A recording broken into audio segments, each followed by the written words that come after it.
plead not guilty. Suspected headsman shot 3 persons dead in Benue State. On the foreign scene, United Nations condemns targeted Israeli attack that killed 6 journalists in Gaza. The passenger accused of assaulting airline officials aboard in an Ibom Air flight from Uyo to Lagos, Comfort Emerson, has been charged in court and remanded in Kirikiri Correctional Centre in Lagos. Tunde Moshood, Special Advisor on Media and Communications to the Minister of Aviation and Aerospace Development, Festus Keyamo, confirmed the development in a post on his official X handle on Monday. Emerson, who was on board the Uyo to Lagos flight, had in a viral video repeatedly slapped a passenger who with Ibom aircraft after she was allegedly told to switch off her phone before takeoff. Meanwhile, the airline operators of Nigeria has also imposed a no-fly life ban on Emerson. The AON, in a statement by its spokesperson Obiora Okonko on Monday, said the ban on Emerson from flying with an AON member either domestically or internationally for life takes immediate effect. It also said anyone who exhibits such behavior going forward would suffer a similar consequence. Similarly, Ibom Air, in a statement on Monday, banned the passenger from flying with its airline after she was found assaulting one of the crew members of their aircraft. Ibom Air said the incident began before takeoff from Uyo when Emerson allegedly refused to comply with safety procedures requiring passengers to switch off their mobile phones. According to the airline, a fellow passenger seated beside her switched off the phone, sparking a viral tirade. The Ibom Air incident comes days after Fuji musician Wasiu Ayinde, popularly known as K1 The Ultimate, was banned by the NCAA for 6 months over his unruly behavior at the Abuja airport last Tuesday. Operatives of the Akwa Ibom State Police Command have killed a notorious armed robbery gang leader, Imo Akpan, from Okot Ubo village in Ikot Ekpene local government area during a gun battle. The command's public relations officer, DSP Tim Fon John, said in a statement on Monday that Akpan was in police custody and had been leading operatives to the gang's hideout in Imbianso village, which also served as their armory when the incident occurred. John added that the investigation was ongoing and that efforts have been intensified to arrest the remaining members of the fleeing gang. Items recovered from the hideout include a local-made shotgun, 2 expended cartridges, and 1 live cartridge. In Lagos State, the management of the Green Legacy Hotel, an arm of the Olusegun Obasanjo Presidential Library, has threatened legal action against the Economic and Financial Crimes Commission, EFCC, following the invasion of the hotel by the Commission's operatives on Sunday. In a statement, the hotel's managing director, Vitalis Otese, said about 50 armed men from the anti-graft agency stormed the premises at around 2 a.m. on Sunday in a Gestapo-style shooting guns, threatening to kill people at an event held in the hotel. The hotel management insisted that nobody was informed before the operatives carried out the raid. The management also demanded an explanation of the actions from the Commission and an apology from the EFCC authorities for the infringement of its rights. To all those who gathered and those who sustained serious injuries from the gangster-like induced chaos. Media aide to the former Lagos State Governor and Senator representing Ogo East Otumba Gbenga Daniel, Steve Oluyede, said on Monday that court action may be taken against the state government over its plan to demolish Daniel's private residence, Osoludero Court in Shagamu, GRA, as well as conference hotels and its annex, also owned by the former governor.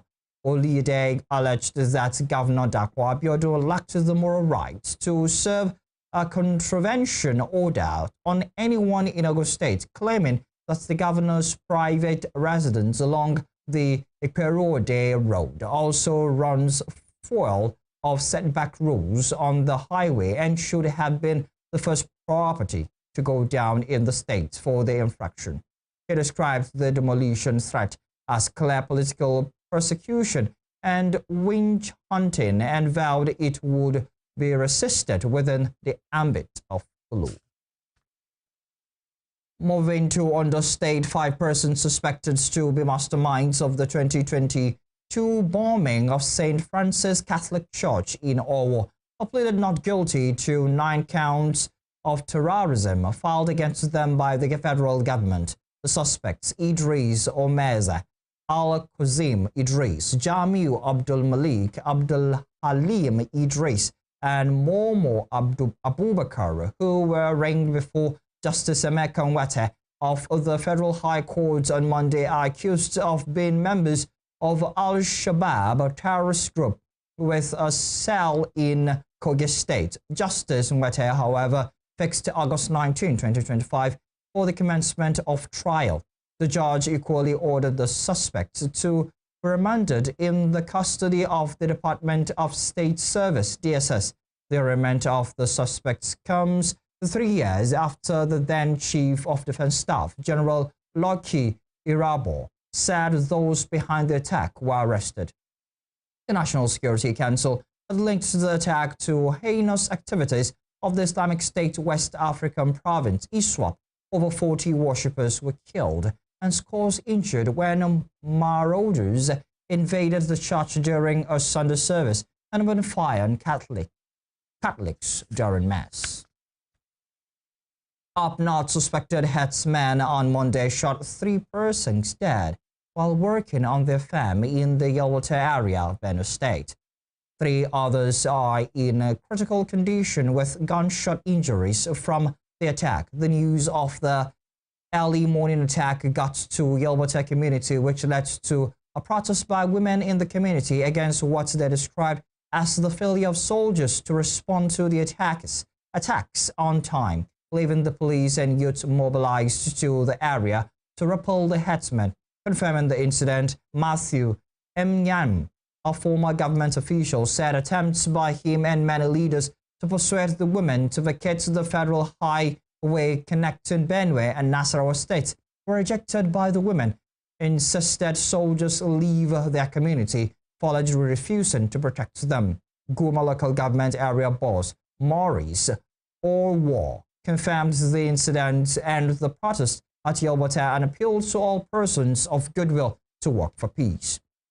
In June, scores of residents in the Yelwata area in Benue were killed and over 3,000 persons displaced during an overnight attack by a suspected herdsman.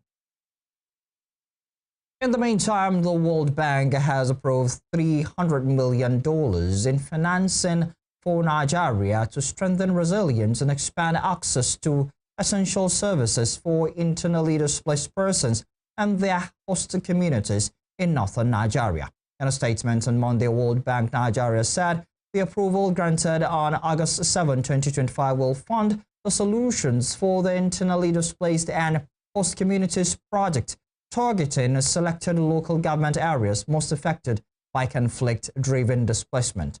The project is expected to benefit up to 7.4 million people, including about 1.3 million IDPs, by adopting an integrated development strategy aligned with Nigeria's long-term development vision. The bank stated that ongoing conflict and insecurity in the region have displaced over 3.5 million people, putting significant strain on local infrastructure and services in areas where IDPs have settled.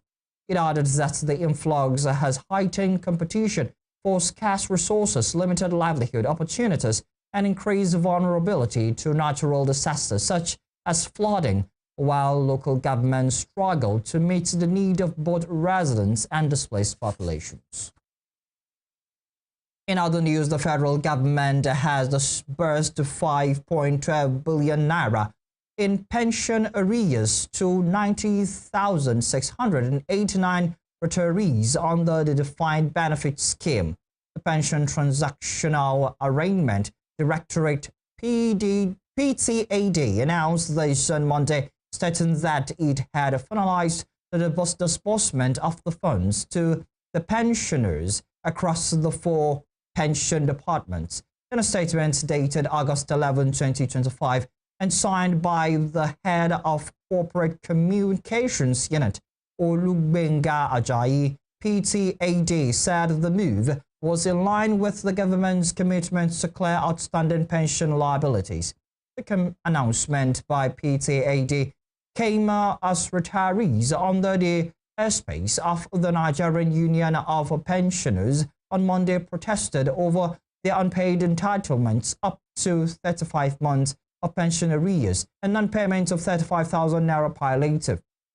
The protesters were said to be retirees from various agencies, including the defunct Nigeria Telecommunications Limited, NITEL, Federal Radio Corporation of Nigeria, and the Nigerian Railway Corporation. They also called on the federal government to give a specific time for the payment of the entitlements, even as they decried the untold hardship they suffer daily. September 2023, we don't know why that BTAG slashed our money under pretense that they are doing a back-end computation. Some of us, they send almost 50,000, 5,000 for our monthly pension. Up to now, we are kind of like their promise. Everyone they will turn. And talking politics, the African Democratic Congress ADC has accused the Economic and Financial Crimes Commission EFCC of acting as a political tool for the ruling All Progressives Congress APC and targeting opposition figures through selective investigations. The party, in a statement on Monday by its National Publicity Secretary, Bolaji Abdullahi, cried out that the anti-graft agency had compromised its mandate by reopening old cases against opposition politicians while ignoring allegations involving ruling party members. According to him, the cases being revived are not fresh cases arising from new evidence, but new files opened in reaction to imagined political affiliation to intimidate key opposition figures. This is ADC spokesperson claims that investigations involving allies of the APC often quietly fade away, while opposition politicians are dragged before the court of public opinion with sometimes decade-old allegations that have been hastily revived and dressed up as a fresh evidence. The party warns that the trend was eroding public trust in the EFCC and undermining the fight against corruption, urging civil society groups and the media to resist what it described as a dangerous slide into dictatorship and misuse of public institutions to achieve partisan objectives.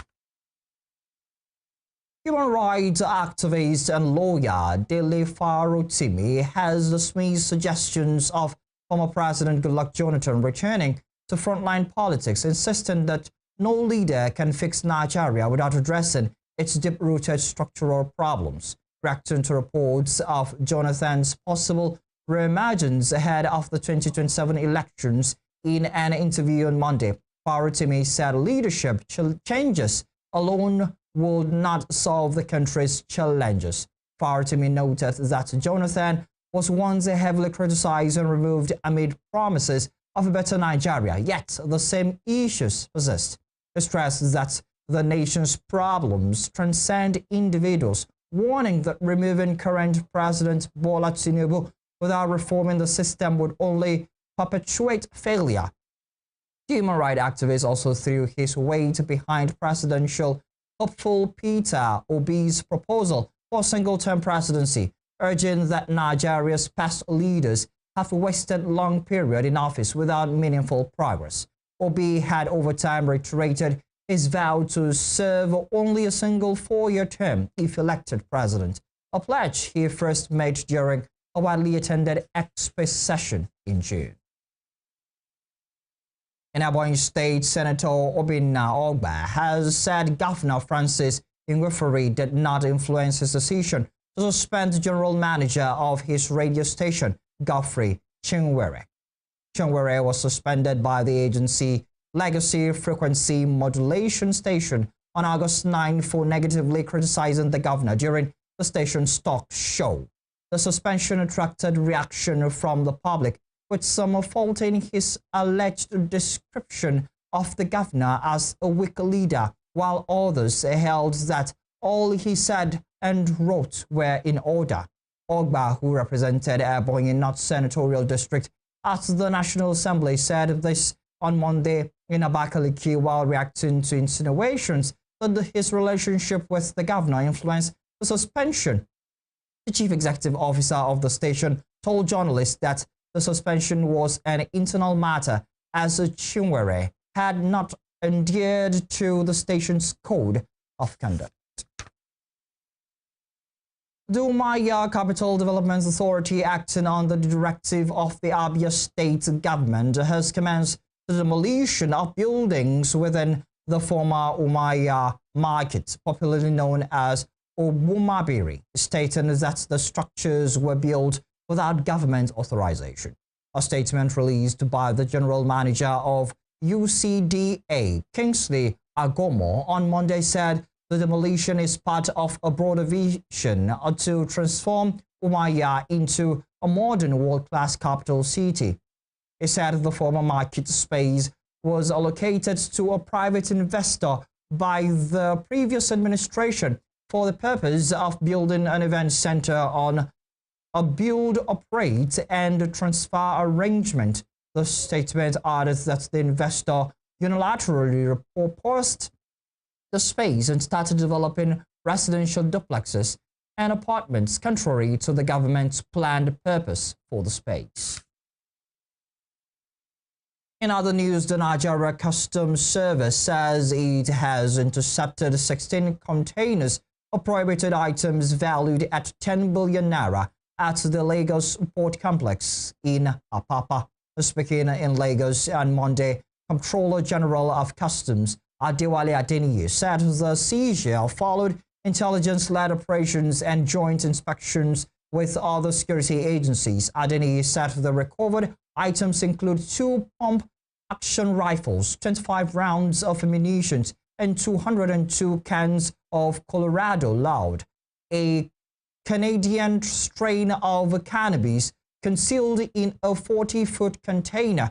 He noted that each can be the Colorado Loud weighed 500 grams, amounting to 101 kilograms, about the weight of 2 bags of cement. And then he said the container was initially cleared, but a secondary search revealed that contraband, adding that the shipment was consigned to the Babatunde Ogidiolu of Lagos.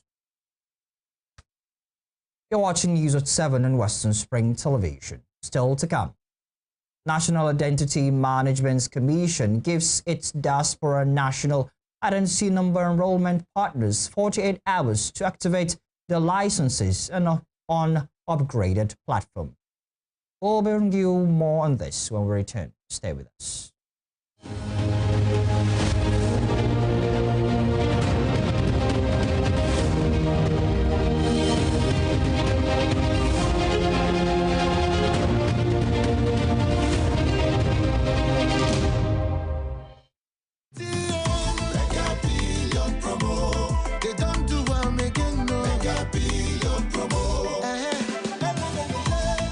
In 1909, Obafemi Awolowo was a prime architect of Nigeria's independence and most consummate advocate of free education and social welfare in Africa's most populous nation.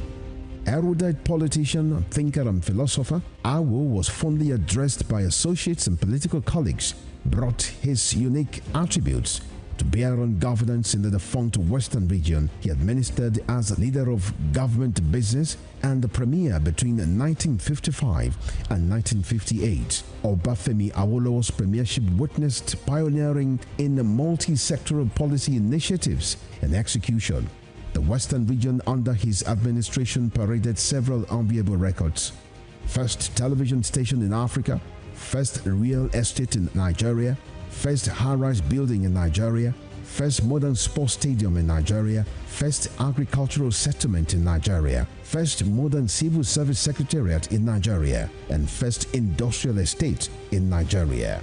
His face is on 100 naira denomination as a mark of honor for his distinguished services to his country. Western Spring Television identifies Obafemi Awolowo as a major character in history. I am Josh Too Funny. I'm a comedian and I like to make people laugh. Fly up. But it's not funny that we're losing our unique gorillas. We only have around 100 left and they are threatened by habitat loss and traps set for bushmeat.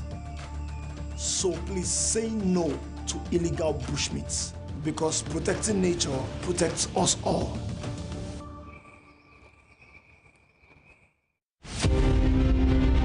The British Empire was the largest and the most powerful in the world. At its zenith, the empire embraced a quarter of the earth's land surface and imposed her imperial majesty's rule on more than 458 million peoples across nations and continents. The empire took off with overseas possessions and trading posts established by England, spread over 3 million kilometers between 16th and early 18th century. Like previous empires,